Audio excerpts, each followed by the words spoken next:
problematic as I normally have a coffee mug to cover my fat face. We are live. The kind of things people say behind the scenes that I say in public, that's who I am. Welcome, Belvidere First. Look, I have people with me today now. I want you guys to show, if they hadn't showed up, because listen, I love these two so much, but I told them we're going to go live at 8 o'clock, and neither of them showed up before 10 till. I'm just saying, so show her your, so I had your crow there, grab your little bird. So I had these replacements. Had they not shown up, these two were going to be my replacements for them today, but luckily they are here and more talkative than the birds. Shoot, they have away. replaced. Fly away. Go ahead. For those that don't know you guys, introduce yourself. You are? I'm Curtis. No way, really? Yeah. Oh, that's I'm awesome. a youth pastor here. Awesome. And you are? I am Ashley, and I am the worship leader here at B1. She is. New video from Belvidere First. I'm making sure we are live because last week I had a little bit of trouble with that. And it says we are streaming. And I'm just going to verify that real quick as we are talking. Instagram, CNN, Illinois. I'm not seeing us yet. So if you can see us, do me a favor and say something there in yonder chat window. Particularly YouTube, I'm not seeing come up. All right. I always get a notification. I always get a notification too, and I'm not seeing a notification, which makes me wonder, are we live? The YouTubes. Let's check it out. We should be filling this dead air with conversation while we're actually looking on. Oh, there we are. Look, Wednesday Devotional, Finding Your Way Home. All right, so that one is showing up live, but here. maybe not. On YouTube? There you go. You are there on YouTube. That's you, Curtis. Oh, hi. Look at that. All right, remember, if you sit up straight, you look taller than the person next to you, and isn't that what it's all about? So we are doing our devotional. I like having people to talk to. Curtis and I are both very much social animals, right? We are creatures who travel in packs. Okay, yep, we're on the YouTubes. Okay. All right, we're live. Go ahead and do me a favor. Say hi when you get on there so I can see you on our chat messages. Hopefully, let me know that you can hear us. It looks like we might be running a little bit hot there. And so I will take us down in the monitors. We are doing a devotional in Luke chapter 14. As I said, we are social creatures, and I like Curtis and Ashley, as it turns out, which is good since I see them every week. If I didn't like them, it would just be super awkward. Like, everybody like, oh my gosh, here they are, right? They could be saying that about me. I don't know, right? Curtis could be like, oh gosh, I got to go deal with David again. What am I going to do? Just before 11. It is. That's anybody. Curtis is not a morning person. Ashley is a morning person. I can tell by the response of a text before 7 a.m. In that Curtis won't give me one. Ashley will. So that's. I like to be up early. She will. Yeah, I'll be in my office at. Yeah, you've given me like 5:30 text, like Yeah. in the morning, like, hey, we're ready to go. I know it's better to message you at 5 a.m. than at 8 p.m. You get a much faster response Yeah. if you wake up and message me then. So you know what? If we're not getting alerts, I wonder if other people are either, and I wonder if that is affecting our viewership since I'm only showing one person watching us right now, which usually we're at 7 to 10 when we start off. So, well, that is a problem we will fix for later. For right now, we're going to pretend like you guys are going to catch up with us later and say hi. Anyway, we're in Luke chapter 14. We are talking about the prodigal son, but the sense in which we're going to talk about him today is about finding your way home. Curtis preached a few weeks ago and was talking about how everybody at the baptism was talking about how they found their way to our church, and they always said they knew they were home. I think both of you had a similar testimony. Kind of give me a 3-minute, like how you found the church and how you knew this is where you should be. We'll start with Curtis and then Ashley. Like, how did you find your way here? How did you know this is where you're supposed to be? Or do you know you're supposed to be here? You're like, I don't know.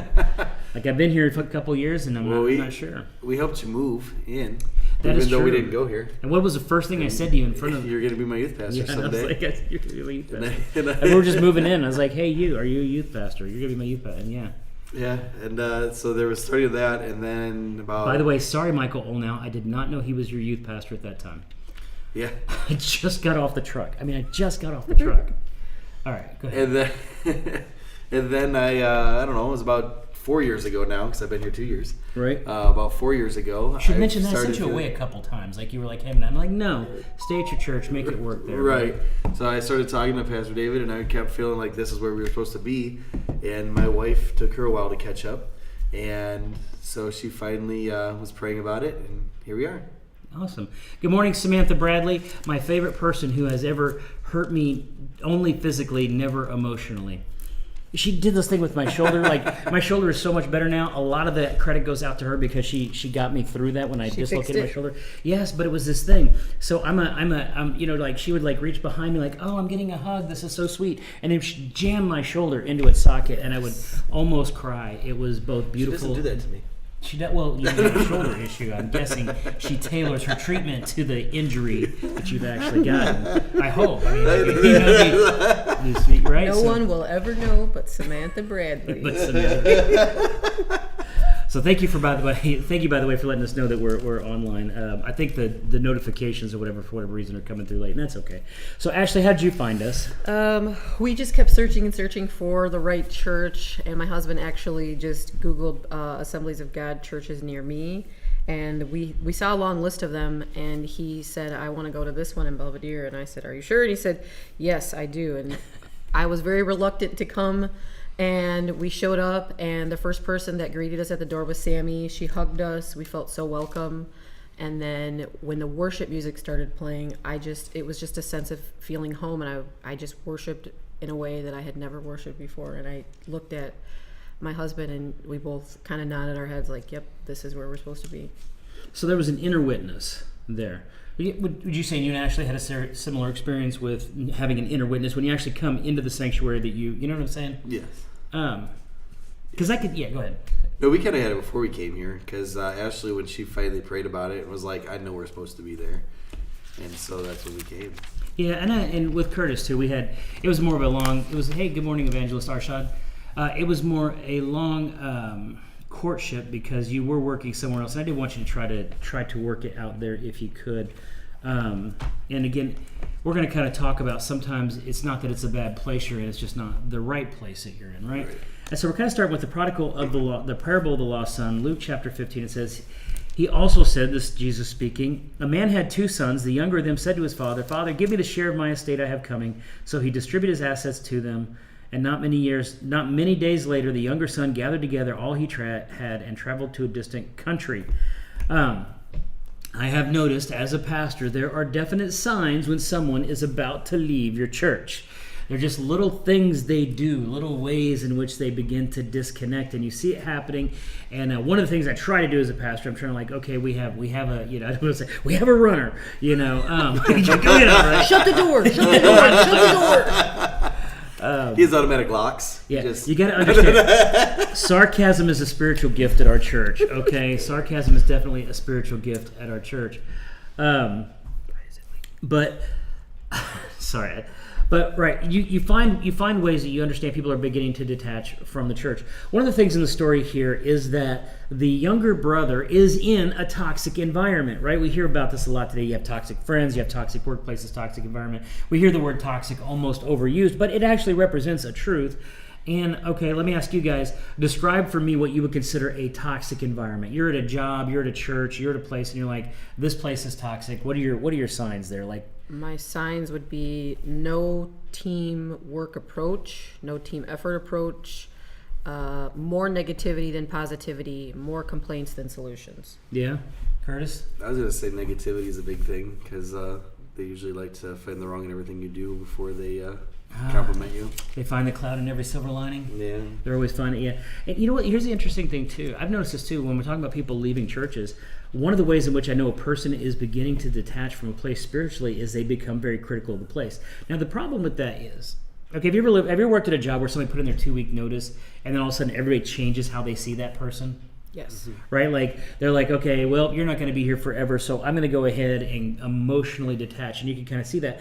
And one of the things they do, I've seen this a lot in relationships and marriages and things like that, when a husband or wife get to that place where they begin to look elsewhere outside the marriage, when they begin to try to make that disconnect, they'll become very critical of their partner so that they can begin a narrative of, it was their fault I left, right? Like, they want to do the thing they want to do, but they want the other person to be at fault for it. They want a scapegoat. Right. They want a scapegoat. And so they got to make one person a bad guy in order for them to be the good guy. I've seen that happen a lot. This is actually happening in the story, right? Because there's a sense of, you have the little brother here who thinks, you know what? I could really be living the life if it wasn't for Dad, right? If it wasn't for his rules and if I wasn't under his roof. I am so blessed with kids that have jobs now and understand how much stuff costs. One of my kids, I won't mention their name, came to my wife last night and was talking about they needed, are you ready for this? They needed some new underwear. And my wife is like, you got a job, buy your own, right? And I'm like, oh, go, right? Like, go get your own draws, right? We are not responsible for your draws anymore. My mom would always get those for me for Christmas. You know what? When you get older and you get socks and underwear, that's joy right there. Like, yes. That is joy. I definitely needed that. Or cleaning supplies. So I looked forward to that every year. I'm like, just hang on. Just hang 2 more months. You know what? These holy things can last me another 3 months. I'll be fine. You know what? I'm going to take this one level higher, and then we're going to get onto the rest of the story. And that is, I've actually gone to the place because I have 3 boys in my house. I make sure I buy a different brand. You have to. I have to, right? Because there's just too much. There's going to be too much interchange. Yeah, they don't care. They're just grabbing whatever. So you're like, nope, this is my brand. My kids aren't my size yet, so it's a little easier yet. It would look really. This ain't gonna fit. Yeah, absolutely. Lucas. Absolutely. I have tried to put his socks on, so I was too lazy to find my own. So yeah. So here's what you have. You have good churches, you have bad churches, and you have churches that just aren't your church. One of the things that I don't think helped in the situation that we're going to find out later in the story is the older brother in the home, right? Because the older brother was obviously in a place of competition in an unhealthy way with his younger brother. I talk about competition a lot. I'm a competitive person. When I play sports, I play to win. I mean, I'm gonna make the, I'm gonna dive. I'm gonna sacrifice. I'm gonna, I do things every now and then when I'm playing sports that people are like, "What are you doing?" I'm like, "Well, we're keeping score. I want to have the higher number." But there's a healthy way to do it and an unhealthy way to do it, right? Because in church, understand that our competition is never you have to lose so I can win, right? Like if you're in a place of ministry and you feel like you're in competition with someone else's ministry, like if their ministry is doing good, then mine must be needed. You're in a bad place, right? Because to build the kingdom, and I've said this in our community many times, I don't want our church to be bigger. I want all the churches in our area to be bigger. I want them all to be healthier. I want them all to be stronger. I often joke that a lot of times what we do here at our church, I end up seeing happen at all the bigger churches. They start doing what we do, and that's okay, because to me, if we have a good idea that builds the kingdom of God, then I want that to catch on, and I want other people to do it. The reason we have trouble with that is because we get into this thing called credit. Who gets the credit? And you will see later on in the story, the older brother is really worried about whether or not he is going to get the credit, right? You guys both have siblings? Yes, we do. Yes. Were they ever competitive with you? No. Yes.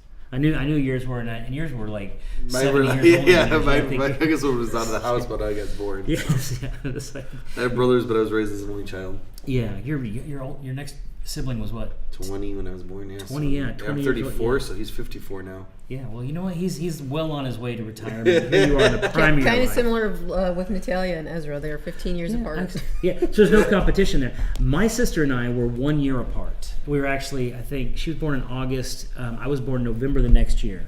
Oh, okay. So we're like 14 months apart. And I will say we have probably always been competitive.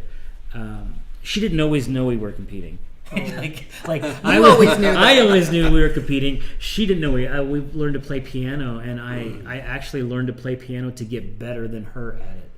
Like I just played until I was. That is next level competition right there. Once I got, because here's the thing, she's a year older, so she started in the blue book, and I started in the green book, right? And we had a couple years of practice until finally we were in the same book, and once we were in the same book, I was done.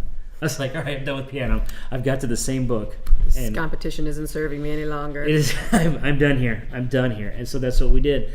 So the older brother probably didn't help, and he probably was one of the reasons why the younger brother left, right? Because he's in that environment. It's not healthy. There's unhealthy competition.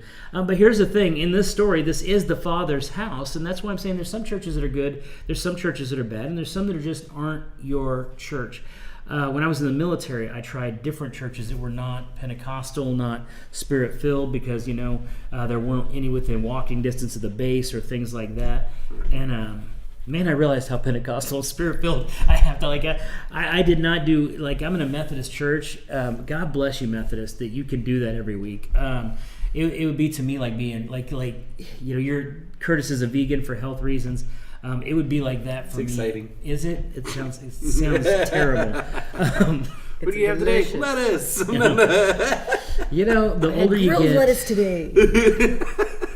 the older you get, the less fun stuff you can eat. So here are signs that you're in a good place, but at the wrong time. I had this conversation with a pastor who is in a church. He's in a denomination that's going through some struggles based on same-sex attraction and ordaining homosexuals and whatnot in the church. And so the question goes somewhere along the lines of this. I said, can you fulfill your calling in the place you are at? Right? Can you, where you're at now, right? God has called you to do something. Everybody is called. Right. God has a job for you, right? If you're in a place where you feel like I can't do that, something's wrong. Yeah. Right? Now, I will say this. God has called me to go to some bad churches. I've gone into churches and thought, this place is struggling, Lord. And he's like, that's why you're here, right? And I'm there to help, right? I'm there to pour in, to work, help the pastor out any way I can, help out with whatever ministry I can, get in there and pour into that church any way I can. It's not always about me.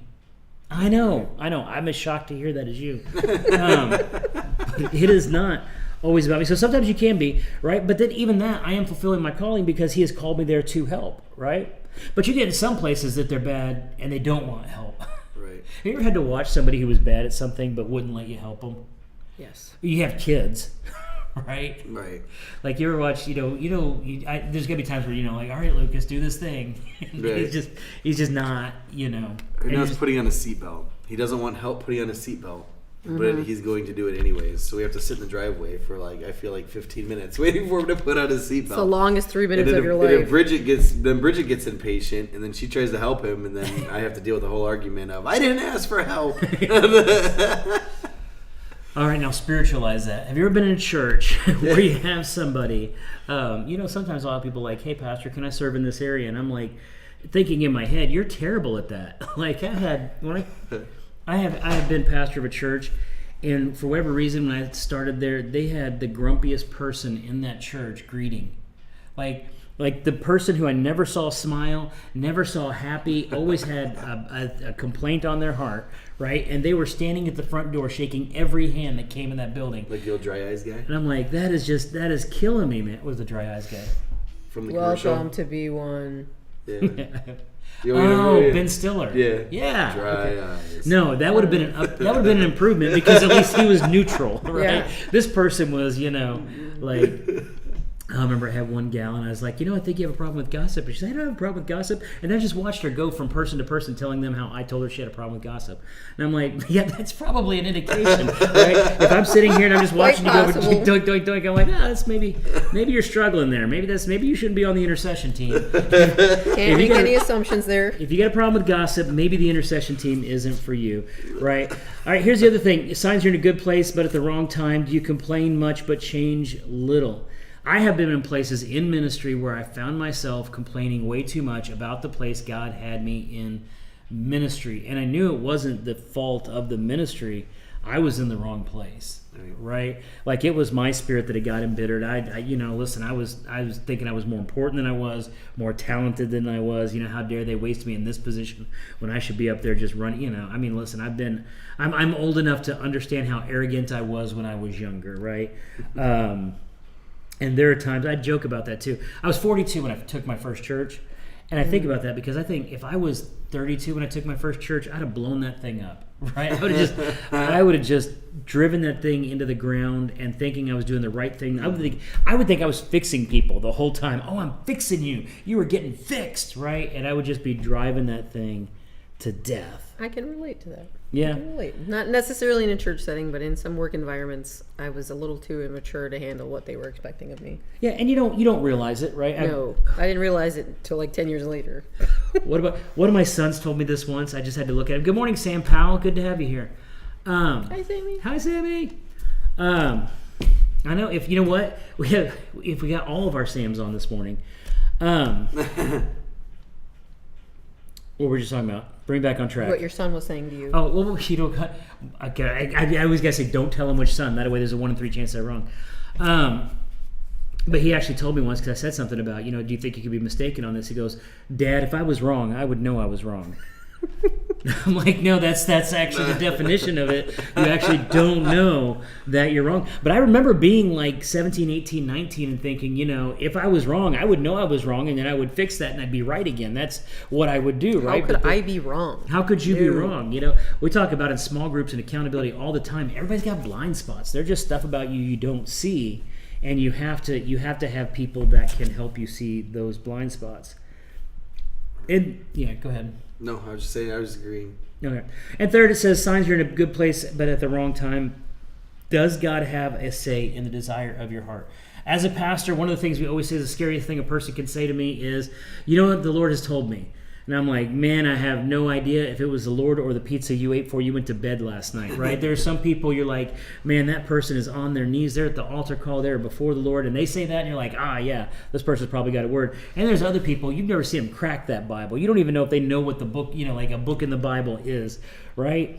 And then they're like, you know what, the Lord, I feel like the Lord told me, and like, really? Did he though? Did he tell you that? Because, it'll tell you just something completely unscriptural, unbiblical, completely out there. And you're like, yeah, but did he? Did he tell you?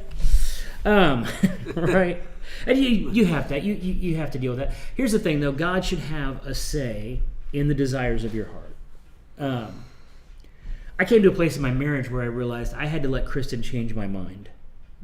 Right? No matter how much I thought I was right, and I probably was, looking back, Curtis, I was probably right. But, she also had a different opinion. And so I said, you know what? We're going to go ahead and respect her different opinion and go that way, even though I'm obviously right about I'm right, this. but Right, but she's not acknowledging it. I'll throw you a bone and let you have this one. Right.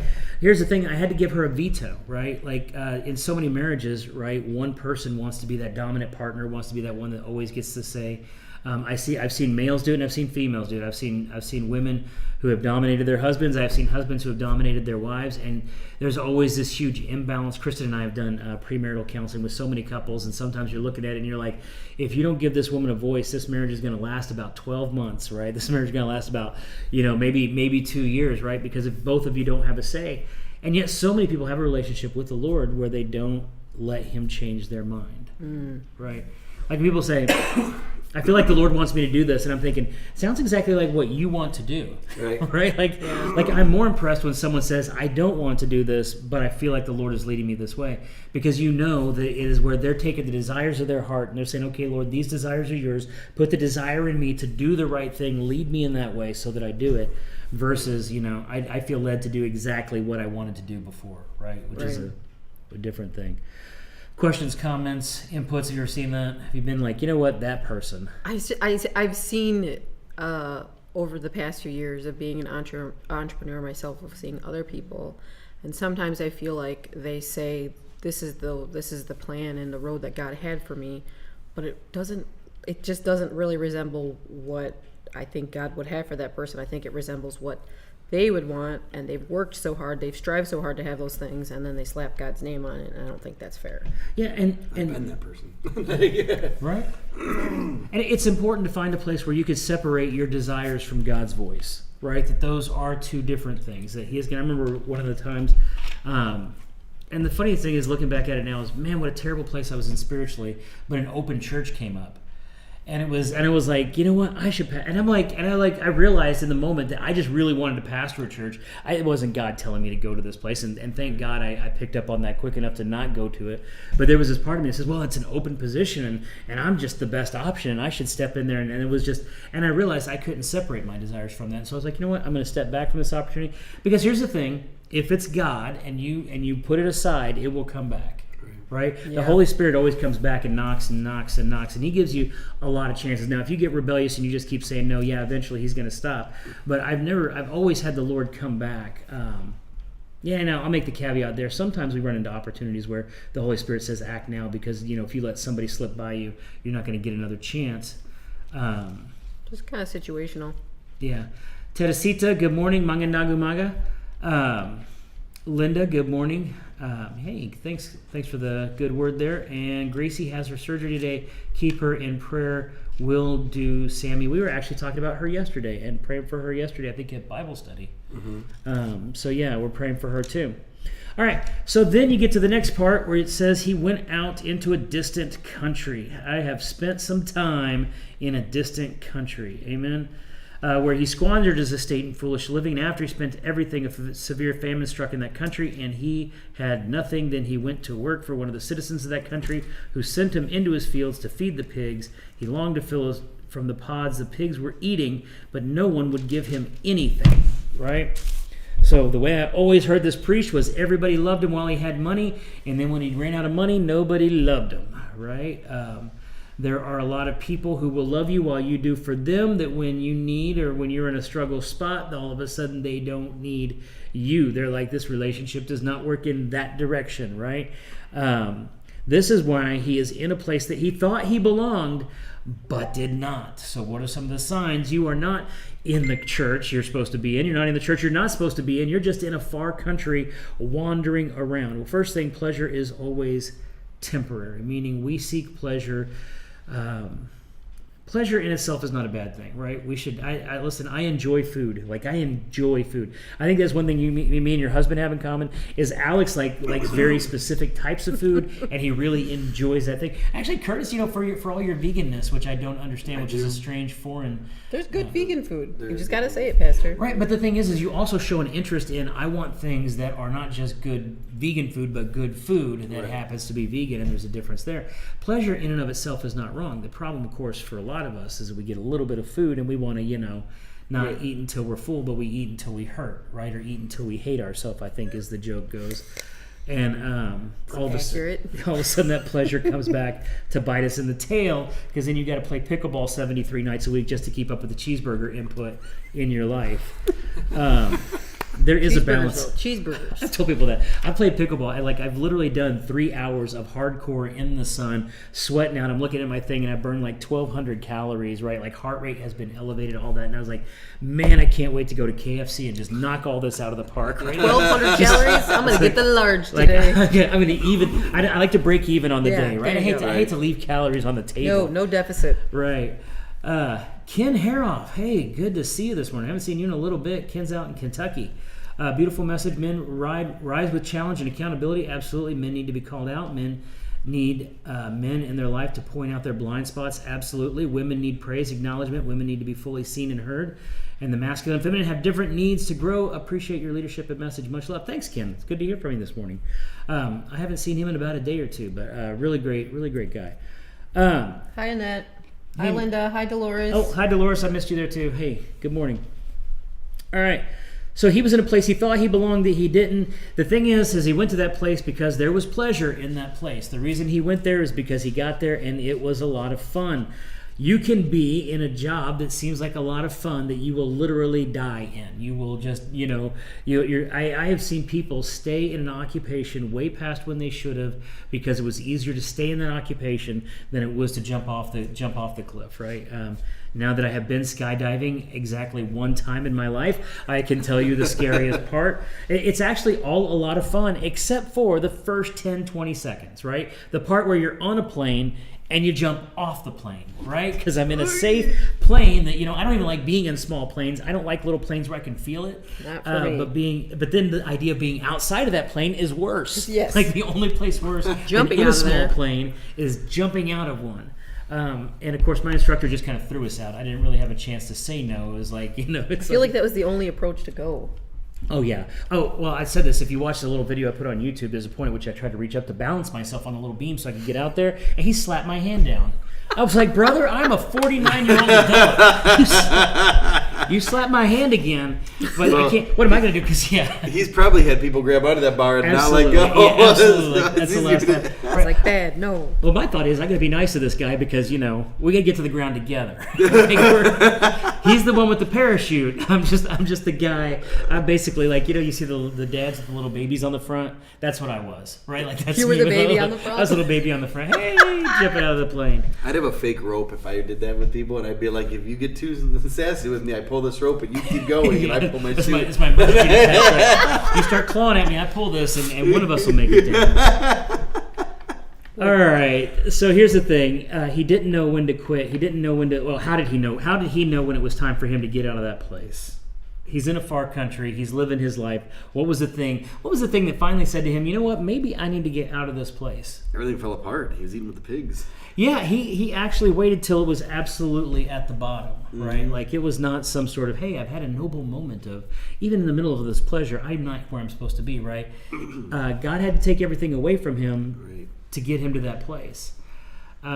There are a lot of people that go through a lot of stuff, not because God's like, I want to put you through stuff, but God's like, if I don't put you through stuff, you're going to stay in a bad place forever, and I love you enough not to leave you in that place. Yeah. And they'll get mad at God for taking stuff away from them that they shouldn't have anyway. Like that little kid, you know when your kid grabs a Sharpie, right? Has anybody ever thought, you know what, I'm going to give my 3-year-old a Sharpie. That seems like a good idea today, right? Go run and, you know what, now take the lid off that. Don't even have a lid for that. Just run, right?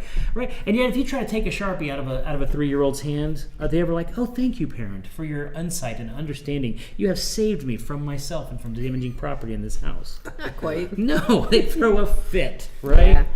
And unfortunately, a lot of times when people get to that place where God's like, I got to take this thing out of your life, their response is not, oh, thank you, Father. Thank you, Lord. Well, you have seen me from above. Yeah. But they throw an absolute fit, and they come to the pastor and they say, Pastor, why is God letting this happen to me? And I'm like, because you're dumb. That's the only real answer. I can't say that as a pastor. I have to be a little more shepherdly. Like, you know, we all go through things sometimes, and we got to ask, what is God trying to teach me? He's trying to teach you you're dumb. That's what he's trying to say, but you won't listen to him, and that's why this has to come out. So here's some signs that you're in a bad place. And these are signs of a bad church, a bad relationship, if you're in a bad job environment. I will tell you this. I've told that story many times. That I had a job that I could have died in that job. I mean, the job made good money. I was in a good place. Everything went well for me. I only answered to the president of the company. I did less work and got more pay. And I can't say that. Humana was where I shouldn't say the company name. Yeah, that was where I got the least amount of work for the most amount of pay, but that was in the medical field. And it was like, I was like literally making $75 an hour, and half the time they didn't even care if you spoke up on the phone conversation, right? So imagine getting paid $75 to listen to a phone call that you had no input in and changed nothing about. You're just there. Wow. Anyway, I know, that was Humana. Welcome to Humana, right? Welcome to autopilot. Yeah, absolutely. Anyway, but even that was a job. And the funny thing about that job is when I took that job, the Lord, I knew in my heart the Lord was giving me that job to walk away from for ministry. So I would have that, kind of reach that place where, I don't have to do anything and I could just get paid, but I'm going to leave that behind because God has a better calling on my life than that. Now I have a job where I work a whole lot. And that is awesome and it's beautiful. So signs that you're in a bad place. One, if there's gossip instead of fellowship. I've noticed this a lot in churches, I've noticed this a lot in relationships. I've noticed this you ready for this? I've noticed this in bad marriages. So when a marriage is bad, a lot of times with the husband, usually if one partner is strong and the other partner is weak, if there's a dominant partner in the relationship, the weaker partner will try to find an object outside that relationship to draw the attention away from them. So if you got a very strong husband and he's come down on his wife, and his wife can point at another problem that focuses attention over there, then all of a sudden, and so what that ends up being, same dynamic can happen with a dominating wife and a husband who doesn't speak up for himself, is that husband will be like, well, you know who doesn't like you, and that way you can both go after that other person that takes it off of you. I will say there have been times early in my marriage where I found that it was easier for us to come together. Like, I didn't want to confess that. It's terrible. But this happens a lot, right? I always say this when I'm doing marriage counseling. It's not the conversation they have in the office. It's the conversation they have in the car on the way home, right? Like, that's the one I want to hear because that's where they're actually honest, right? Like, in there, they're all like, oh, Pastor, sometimes, like, you lose your temper. You scream at them. You're a terrible person. Stop doing that, right? Well, sometimes I don't care if they make you mad. Stuff makes you mad all the time. You don't scream at your boss. You know why you don't scream at your boss? Because he has the power to do something against you, right? Anyhow. Get me back on track. You guys are my bumper. Luke. Yeah, Luke. So here's the thing. When you're bowling and they put the little things up on the side so that you can't go off in the gutters, that's what you guys are here for. So don't go off in that gutter, David. Get back in the right place. We need our own bumpers. And you need bumpers outside the bumpers. to bring that in. Anyway, gossip instead of fellowship. It's easier for two people to find another person to tear apart, because that actually means, so if Curtis and I start talking about Ashley, and that's kind of our fellowship, yeah, but you know what, at least you're not as bad as Ashley. She does this, right? I'm trying to take the focus off of what I do wrong, put it on another person. No matter how subtle you think you are, when you say bad stuff about people, it gets back to them. They will hear it and know it's from you. Now she knows. Now she knows. It's fine. That's why. Listen, you know what the difference between fellowship and gossip is? Fellowship is talking good about somebody behind their back, right?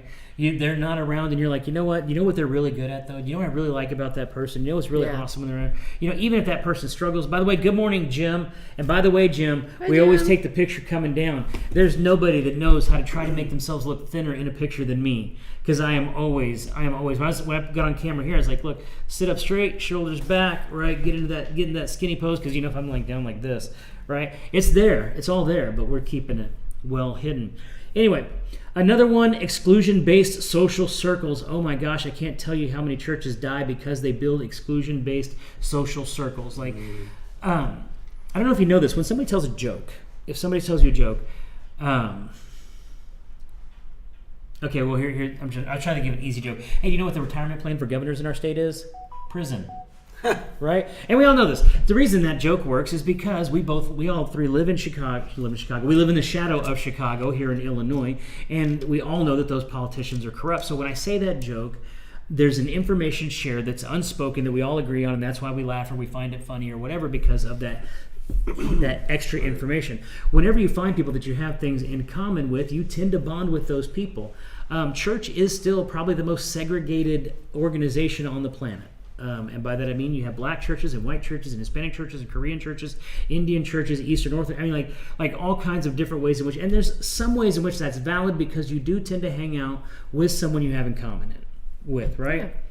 But the thing becomes when you exclude people that you don't have things in common with. Yeah. Because especially in church, I don't care what we don't have in common, we have Jesus in common. Yes. Right? Mm-hmm. So you might not like the sports I like. You might, listen, I could split a church over the Bears and Packers in this town, right? I mean, I could just, like... Are you sure? Yeah. In this area, politics is a big thing. Yeah, politics, right? I mean, you could just, you know what I'm saying? And the point is, like, what if you came to a church and if you vote different from the people in that church, all of a sudden you can't be part of our church? Because I don't know exactly, listen, and I get it. When there are moral issues, we take stands on moral issues. Absolutely, we stand up about moral issues and talk about things going on. In fact, I am trying to replace a school board member right now with the help of some other pastors. So see me about signing a petition. But at the same point, you know what? People can come in my church that vote different, that go to different places than I go to, that like different things that I like. We have to look for reasons, especially in church, to include people, not to exclude them. If you're in a place, and this is the last one, where there's performance-based relationship, because performance-based relationship sneaks itself into the church in a couple ways. One, in legalism. Legalism says, if I do A, B, and C, God will accept me. Legalism, this is an interesting one. I was doing this the other day, my little theology thing. See, I take my theology classes too. I've been making these guys go to school, and they get mad sometimes, but I go to school too all the time, lifelong learners. And that is this, that legalism shows up not only in when you're in a church where it says keep the rules, but where when you fall, when you sin, when you struggle, you say, I'm going to make it up to you, God, by doing X, Y, and Z. As if X, Y, and Z make up for the fact that you did the thing you shouldn't do. That's just it. They don't, right? But I'll be like, oh Lord, well, I shouldn't have gossiped about that person. I'm going to fast tomorrow because, and just, But here's the thing: you just shouldn't have gossiped. The Bible says over and over, to obey is better than to sacrifice, right? God doesn't need your works; He wants your heart, right? He wants you to do the right thing because it's the right thing, not because He makes you. And there's no amount of working on the other side that's going to make it okay. Which is why we all have to fall back on grace. But here's the thing: we all know there are churches and people who, if you mess up in that relationship, they will cut you off. Right? People are like, I got toxic people in my relationship. I'm going to cut all the toxic people out. Man, if God cut the toxic people out of His relationships, right? If God's like, you know what? I need all you toxic people out of your... I think that was called the flood. Right. I think that was actually... God's like, I'm getting all the toxic people out of my life. And that was the flood. And He's like, well, that didn't work because, I'm just kidding. There's so much theologically wrong with what I just said. But anyway, performance-based relationships. All right. Oh, man, I was going to write a whole sermon off that. The whole sermon off God cutting all the toxic people out. Well, the rapture will be the next one. Right? Well, there does come a point, right, where the Lord does that. But you know what they say? The one common element in all your failed relationships is you. Yes. Right. The one thing they all have in common. Yep. All right. Questions, comments, thoughts? Have you been in places like that? Have you ever been, Curtis, in a legalistic church? Never. I'm just kidding. Curtis was raised in church, so he's got, Yes. 30 years of different churches. So, Been to a few different churches. like, give me some things you saw in a performance-based church, right? Like what are some of the things they would judge you on, or some of the things they would go at you for? So a lot of times, the things they judged me on, they couldn't even. So there's a lot of masks because they couldn't even be as perfect as they wanted everybody else to be. There's a lot of guilt because when you're not doing that, then they always tell you might not be saved, and so you're constantly wondering about your salvation. I grew up with insecurities on my salvation. Yeah. Sounds like manipulation. Right, and then there's a lot of, when you get behind the scenes and leaders, then there's, What's I can't think of anything right off the top of my head, but... Can you got any? There was one experience, and it was more like, if you didn't go to their church, then they didn't really accept you anymore, type of thing, and Yeah, like it was... it just didn't seem like it fit the character of, diehard Christians, or if you missed one Sunday for church because of something you had to do, or because you had miss to Sundays work. for church, though, man. I understand that, but if you have to miss for an emergency or I'm for just work or something, then you should be understanding instead of yelling at somebody or making them feel bad for having to put food on the table for their family. Yeah, there's so much that goes into that, right? Performance-based relationships always fail because you're never going to live up to the person's expectations. You're never going to live up to their standards, right? And like you said, Curtis, a lot of times there's a whole lot of hypocrisy there because they have a certain amount of projection, right? Like they're putting onto you what they have. They're putting their own issues onto you and assuming you have those same issues, which may or may not be true, but, God bless it. The person who's the most critical of me ever, I mean, literally everything they said was what was wrong with them. They were telling me what was wrong with me, and I'm just like, yeah, I get that. The thing I hear, and this is the thing, when someone says you needed that, or you needed me to act like that, or you needed me, like, because I've heard this several different points in my life, and I've never been happy with that, right? But I have had people who have treated me a certain way and said, well, I treated you like that because you needed me to, or you need me to treat you like that. It says a couple things. One, I am a better person than you and can look at you and understand what your needs are. Two, I will change my behavior in order to make you a better person. And three, I have a perfect method that will make you a better person because of how I have changed my behavior. And four, I am dishonest because it's not really what I was feeling or who I really was. I was saying that because I was trying to get a response out of you. Anytime you change your behavior to get a response out of a person, that is manipulation, right? I forget it sometimes. I'll be honest, I forget this sometimes as a pastor because you can't say everything you want as a pastor, right? Like you don't have the freedom to say whatever you want because people take your words very seriously and you want to make sure they're definitely of the Lord, and so you put a watch on your tongue and you try that. And sometimes, though, when I'm sitting there in a process, I'm like, okay, Lord, what am I supposed to say? What am I supposed to say? What am I supposed to say? And I was talking to a minister the other day about an issue I was having. And the funny thing is 5 years ago, I would have handled it the right way, and I had just gotten to a point where I'd gotten so careful with people and so much like, okay, well, you got to be here, here, and here. And if I don't make you happy, you'll leave my church. And if I don't make you happy, you'll leave my church. And this, that, and the other. And I was like, man, what are you doing? He goes, I don't know. I would just sit down and tell him, listen, man, I love you, and this is the behavior, and I just don't know what to do about it. Help me do this, right? I just realized if you just disarm yourself most of the time, if you're really having a struggle with somebody, and you just come to them and put your weapons down, most decent people, if at that point, if you come to somebody and you put your heart on the table and say, you know what, this is where I'm at, this is how I feel, I'm just laying this down before you, this is all I got, I want this to be fixed, but I don't know what to do about it, and we have this struggle. If that person comes back and attacks you, that's your answer. Yeah. Right? That's your answer right there. Their reaction is kind of how you can determine how it's going to go. And if they'll work with you, then there's still something there, right? There's still a place where you can work. How many fights in marriages just go on and on and on because both of you are like, well, I'm not going to back down. They did wrong. They should back down, right? They're the ones that should, right? I've never been that way. You never been that way? Okay, well, it's just me. It's just me. I totally relate to you, Curtis. Never. I'm only here to confess my sins, not the sins of anybody on either side of me. If Ashley watches this later, I'm in trouble. Alex, don't watch this. Following you home, right? And then there just comes that point, right? Like if you look at your spouse and just be like, listen, what I'm really feeling is broken, or what I'm really feeling is hurt, or what I'm really feeling is rejected, or what I'm really feeling is this. You know what I'm saying? If they're a good spouse, they're gonna be okay with let's accepting that. Right. Yeah. Like just I remember told Kristen I did something once. It was just something dumb, and it was just something dumb. I just looked at her and was like, I don't want this on my permanent record.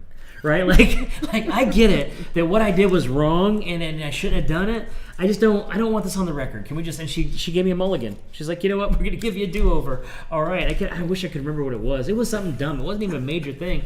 It was just one of those dumb things you do in marriage, right? Which there's so many. What a graceful woman. Yeah, she's so graceful. I'm so terrible. I'm blessed to have her. Yes, you are. Go ahead. Give us some dirt on Ashley. She's not watching. No, say whatever you want, Curtis. No, it wasn't that. It was just we were having this dumb argument the other night. It was so dumb. And this is how we know it's dumb, because we weren't really like mad at each other. But anyway, she walks out of the room, and I raised my voice a little bit. She walks out of the room. She comes back in, and I said, you know what? I said, let's just start over. And I said, I know like you made some mistakes, and I said we need to. And and I said, and you were yelling at me and all, so I said, I think we need to. And she turns around and she glares at me and she goes, right. She goes, we'll just start over. Talk about grace. Right. That's a good advice there. You always want to start by admitting the other person's mistakes. Yes. Let's start by confessing 100%. Your sins, and then we'll come Luckily, back we've to been it. together long enough where she knows I was just being sarcastic and making fun of myself. You hope so. But yes, you hope so. There has been times in marriage where I was sarcastic and it didn't work out as well. Yeah, there you go. We don't need to talk about the details. We won't talk about those ones. All right, we might have ended up in pastor's office. Oh man, verse 17. When he came to his senses, he said, how many of my father's hired workers have more than enough food, and here I am dying of hunger? I'll get up, go to my father, and say to him, Father, I have sinned against heaven and in your sight. He didn't say, Dad, you let my older brother pick on me. He said, Dad, you didn't meet my needs, Dad. I wasn't getting fed here, Dad. That's why I had to leave. It's really your fault. I wasn't getting, that's the pastor. I wasn't getting fed, right? No, he says, I have sinned against heaven and in your sight. I'm no longer to be worthy to be called your son. Make me like one of your hired workers. And so there's the thing. I'm going to go confess my sins, put my heart on the table, and tell him, right? And I love that, because the Lord says in those moments he will what? He will in no wise cast us out, right? The promise of the grace of God is that if we come to him like this, he will in no wise cast us out. Because it says, so he got up and went to his father, but while the son was still a long way off, his father saw him and was filled with compassion. He ran and threw his arm around his neck and kissed him. And the son said to him, Father, I've sinned against heaven and your sight. I'm no longer worthy to be called your son. The father told his servants, quick, bring out the best robe and put it on him, a ring on his finger and sandals on his feet, and bring the fatted calf and slaughter it. Let's celebrate with a feast, because my son, this son of mine, was dead and is alive again. He was lost and is found. So they began to celebrate. Of course, the story goes on. The little brother wasn't happy with the celebration, and the father was like, all I have is yours. Just be happy that your brother is home. Here is the question. How do you know when you're home? Because here's the thing. The son came back to the same house he left, but now he understood it was home. It wasn't the home that had changed. The son had changed. Yeah. Sometimes you're not in the right church because you're not the right person in that church.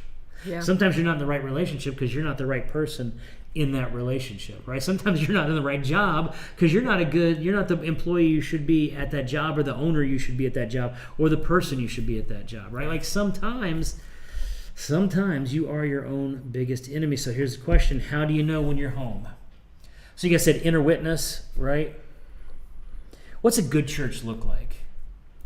Remember, the opposite of bad. We always talk about bad churches and don't do that, but here's the thing. The opposite of bad isn't necessarily good. It could just be less bad, right?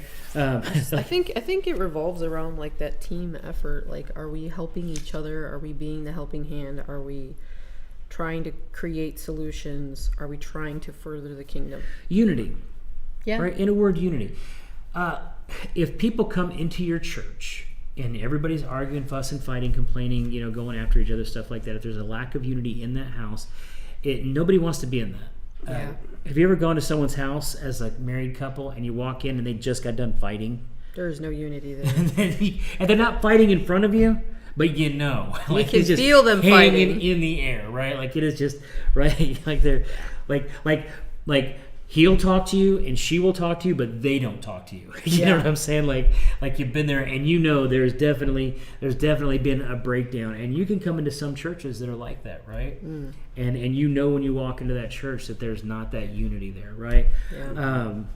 I think testimony of the Spirit, what we were talking about earlier, that when you come in, there's something about your spirit that testifies this is the place. And this is something too that my wife has always said that she knows. And that is when, no matter what the preacher preaches, it's always about her, right? Like there's some way in which the word finds its way to her heart in that context, right?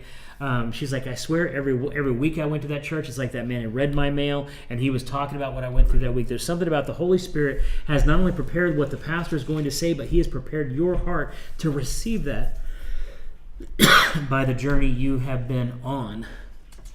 Agree, disagree? Agree. You know? Mm-hmm. Yeah. Agree with more words, so it's not just me talking. I was just gonna say it's like family. You know, you're more of a family, and that's what the unity thing is.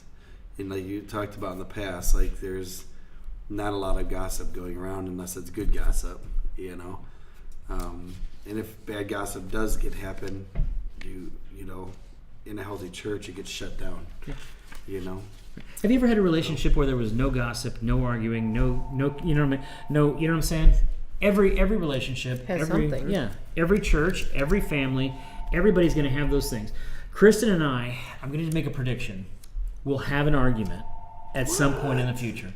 Don't know what it'll be about. Won't see it coming. We'll be right in the middle of it. You know what?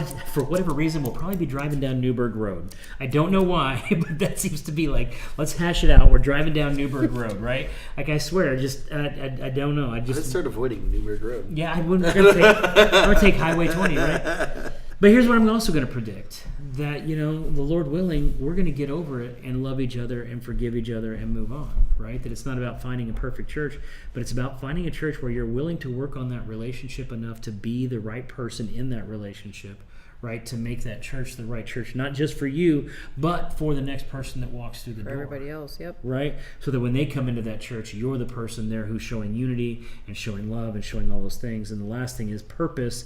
When you're in the right church, you have a reason to be there. You're missed when you're not there. There's a piece of the puzzle that doesn't fit when you don't show up. And I always say that in ministry, one of our jobs is to make sure everyone else has a job as well, because as the old song says, do you remember this song? When we all work together. Yes, I do. Right? So here's the funny thing. Raised in church, not so raised much, in church. right? So I always wonder when I have an old church song. I'm sure Curtis is going to remember it. You didn't hear any of these hymns till you came here, right? Like there's several. Some of them I did. My grandma was Your grandma was believer. a hymn gal. She was a believer. Okay. She was raised in the Smoky Mountains, so there's a lot of I'm hymns. just gonna say this. My wife doesn't like hymns. That's okay. There, I said it on camera. I don't like all of them, but I do like some. We work of them. today. You know, I've never been today. Yeah. Yeah, Kristen will not get in the car with me. She's like, I am not. You drive there by yourself, I'm telling you what.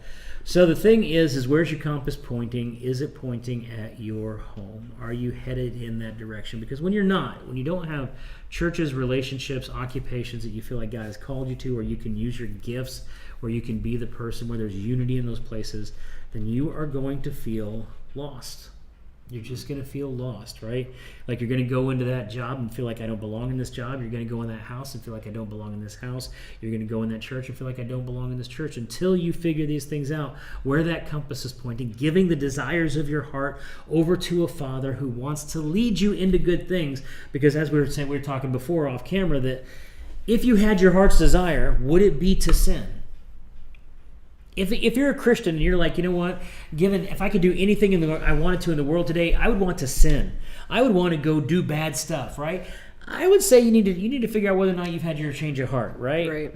Because I would have to say that there's definitely a place in me that if I said, if I could do what I wanted today, right, it would be with my wife and with my kids and with my church, and there would be love and there would be unity, and there'd be times of aloneness too, like I would want to get out on the river by myself or do this by myself, but there would also be times where I come together. You know, my wife and I had the most fun doing last night. Like this was our evening last night. This is the exciting stuff that happens in a pastor's house. I found a quiz channel on YouTube, and it would play part of an 80s song, and then you had to guess what the song in the group was. 80s music trivia? No, it was like the quiz channel. Oh, okay. Yeah, now we're advertising other channels on here. But anyway, I think we did that like 2 hours of that last night. That's Like, awesome. we did Love it. literally of I'm like, do I want to commit to this next video? It's 20 minutes and the NBA preseason's on. I was like, all right, fine. And we did it. But that was cool. but it's that kind of stuff, right? And it's not big, amazing. It's just I'm spending time with somebody I love in a place I love. And there's a way in which home means I don't have to perform for them. Yeah. Right? Home is the place where I don't have, even if I'm not my best, the person there still loves me on credit, understanding that I'll get there. Yeah. Right? You know? And church needs to be that way too, that when you come into church, you can come into church having a bad day and not be at the top of your game and not be, hands raised, tears running down your face. You just be a grumpy old cuss sitting back there with your arms crossed and somebody just comes up to you and be like, you know what? You're in a bad place, man, but I love you. Right? And just kind of knock you out of that, funk you're in and actually, right? Yeah. Had a bad day. All right. We were right at 1 hour, so we're going to go ahead and cut this thing off. We have a staff meeting to get to. We have work to be done. Was it my music? There's a Is that yard. bad? We have a yard sale / flea market / junk for Jesus going on this week. We need more junk, right? We need more junk. We need more junk, not junk. We need stuff that actually we could sell. Invaluable donations. Valuable donations that we can sell so that we can feed the people of this community. All the money raised is going directly into our food pantry, which goes directly, I was telling somebody else, we have a food pantry bank account, and the church can put into the bank account, but it can't take out of the bank account. And the only things that come out of that bank account are for food and truck, right? The truck that we get the food in and the food that we distribute, every bit of money goes to that. So one, donate to the food pantry. Two, if you just got some junk, we would love to sell your junk and give that money to the food pantry. So just bring it out to the church today, tomorrow, Friday, so we can get that tagged and bagged and ready to be sold. And with that, so I should have planned this in best. All right, so be real. Be loved. Be one. There we I go. couldn't remember the order all of a It's like sudden.